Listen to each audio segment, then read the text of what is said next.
ইদানিং মিউচুয়াল ফান্ডে বিনিয়োগ সংক্রান্ত বিষয়ে মানুষের আগ্রহ বেড়েছে। আমাদের এখানে ৯০-এর দশকের পর থেকে আস্তে আস্তে মিউচুয়াল ফান্ড জনপ্রিয় হতে থাকে। এখন যে অনেক জনপ্রিয় হয়ে গেছে সেটা বলা যাবে না, কিন্তু মানুষের আগ্রহ এই খাতের উপরে বাড়ছে। অনেক মানুষ জানতে চায় মিউচুয়াল ফান্ডে বিনিয়োগ কিভাবে করতে হবে, করলে লাভ হবে কিনা, কোথায় করতে হবে, এরকম নানাবিধ বিষয়। আমি আজকে মিউচুয়াল ফান্ড সম্পর্কে আপনাদের সাথে একটু আলাপ করতে চাই। যদি এই ভিডিওটা একটু আপনি শুনেন, তাহলে হয়তো একটা ধারণা পাওয়া যাবে এবং কিভাবে বিনিয়োগ করতে হবে সে সম্পর্কে আপনি বুঝতে পারবেন। মূল ভিডিওতে যাওয়ার আগে যারা আপনারা এই ভিডিওটা শুনছেন এবং মিউচুয়াল ফান্ড সম্পর্কে জানতে আগ্রহী, তারা কাইন্ডলি একটু কমেন্ট করুন এবং মিউচুয়াল ফান্ড সম্পর্কে আপনি কি জানতে চান সে ব্যাপারে স্পেসিফিক প্রশ্ন করুন। আমার নজরে এলে আমি সেটা অ্যান্সার করে দেব। যাও, ধরুন আপনি একটা 5 স্টার হোটেলে প্ল্যাটার খেতে চান, যে প্ল্যাটারের দাম ৫,০০০ টাকা, কিন্তু আপনার কাছে আছে মাত্র ৫০০ টাকা। তার মানে আপনি প্ল্যাটার খেতে পারবেন না। আপনার যদি তীব্র আকাঙ্ক্ষা থাকে, তখন আরও ৯ জন বন্ধু যাদের কাছে ৫০০ করে টাকা আছে তাদের আপনার ইনভাইট করতে হবে, তাহলে ৫,০০০ টাকা হবে।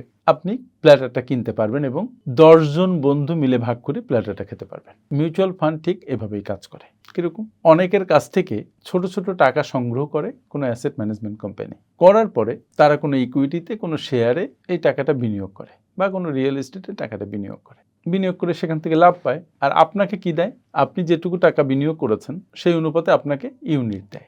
ইউনিটই হচ্ছে আপনার মালিকানা। মানে আপনি যতগুলো ইউনিট কিনলেন বা আপনার টাকা দিয়ে যে কয়টা ইউনিট আপনি কিনতে পারলেন, ওই কয়টা ইউনিটেরই মালিক হচ্ছেন আপনি। ওই ইউনিটগুলো হচ্ছে মিউচুয়াল ফান্ড ইউনিট।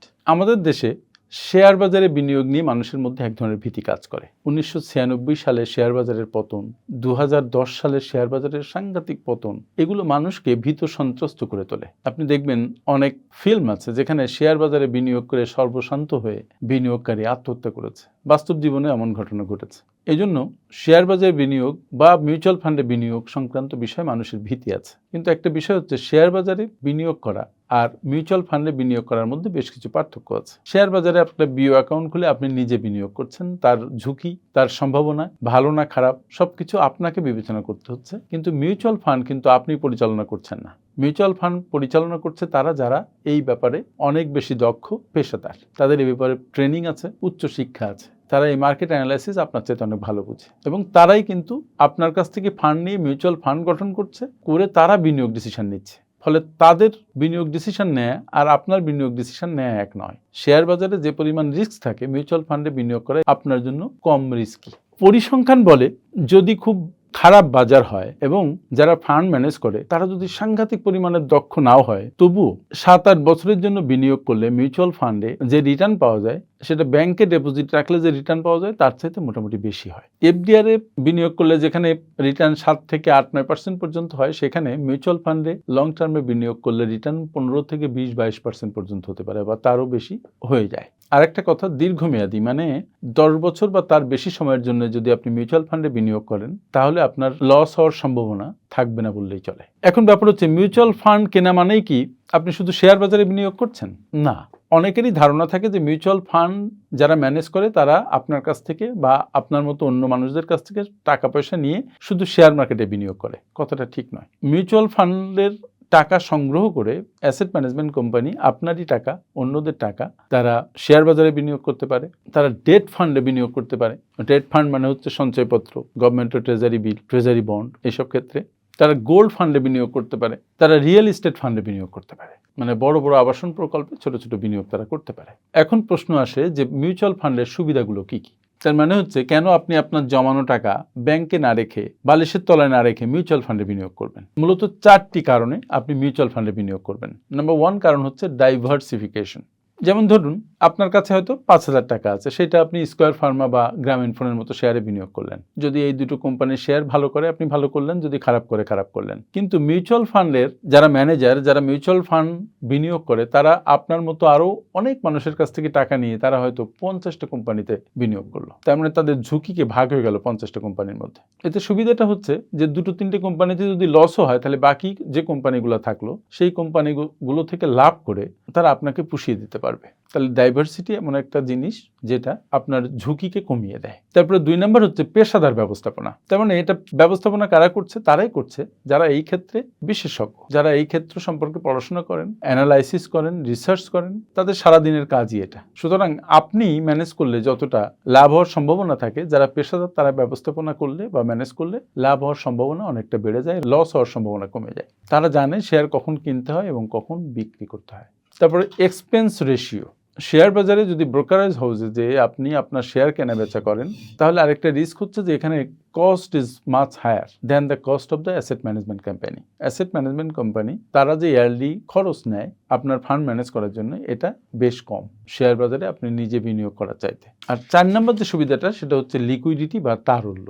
অনেকে মনে করে যে মিউচুয়াল ফান্ডে টাকা রাখলে সেই টাকা সহজে বের করা যায় না, কিন্তু বিষয়টা তা নয়। যদি আপনার টাকার বিশেষ প্রয়োজন হয় তাহলে আপনি চাইলে আপনার সব ইউনিট কারেন্ট মার্কেট প্রাইসে সেল করে দিতে পারেন, এবং এই সেল করার পরে কারেন্ট মার্কেট প্রাইস বলতে নেট অ্যাসেট ভ্যালু আছে একটা, ওই ভ্যালুতে আপনি বিক্রি করে দিতে পারবেন, এবং বিক্রি করলে 2-3 দিনের মধ্যে আপনার ব্যাংক অ্যাকাউন্টে টাকা চলে আসবে আপনি ইনস্ট্রাকশন দিলে।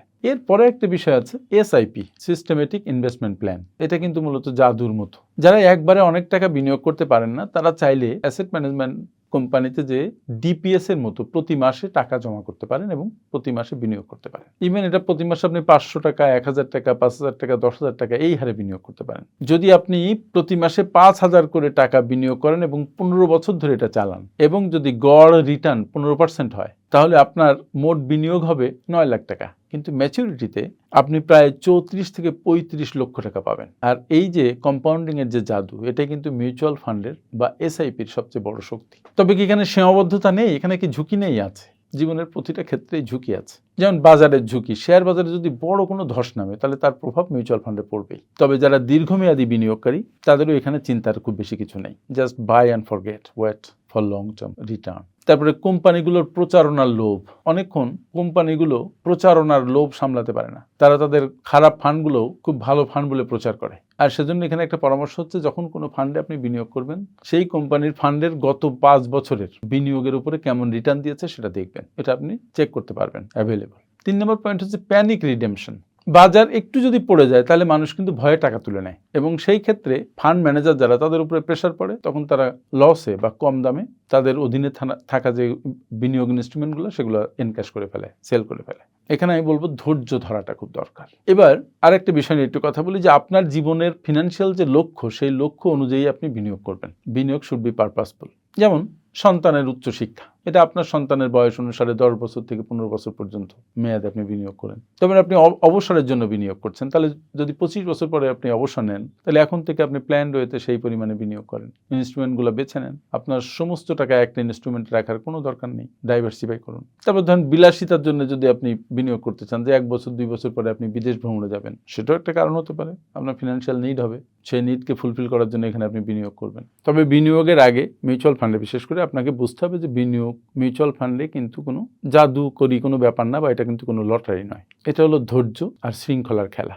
বাংলাদেশ মুদ্রাস্ফীতি প্রবণ দেশ, এখানে সবসময় মুদ্রাস্ফীতি বাড়তে থাকে, আর সেজন্য ব্যাংকে রেখে যে 6-7% বা 8%, 9% রেট আপনি পাবেন, এটা আপনার মুদ্রাস্ফীতিকে কাভার করবে না। তাই মুদ্রাস্ফীতিকে যদি আপনি ফাইট করতে চান, তাহলে আপনার মিউচুয়াল ফান্ডকে পছন্দ করা একটা ভালো অপশন। তাই বলি যে ভয় পাবেন না, ছোট থেকে শুরু করুন। ডিপিএস এর মতো 500, 1000, 5000, 10,000 আস্তে আস্তে বাড়াতেও পারেন, কিন্তু লং টার্মের জন্য মিউচুয়াল ফান্ডে বিনিয়োগ করুন। বিশেষ করে এসআইপি দিয়ে শুরু করুন। মনে রাখবেন, বিনিয়োগ করার সবচেয়ে ভালো সময় ছিল 20 বছর আগে বা 10 বছর আগে, আর দ্বিতীয় ভালো সময় হচ্ছে এখন। সুতরাং বিনিয়োগ শুরু করুন। আর কমেন্টে লিখুন কে কে বিনিয়োগ করবেন। যদি কোনো পরামর্শ লাগে বলবেন, চেষ্টা করব পরামর্শ দিতে। ভালো থাকেন।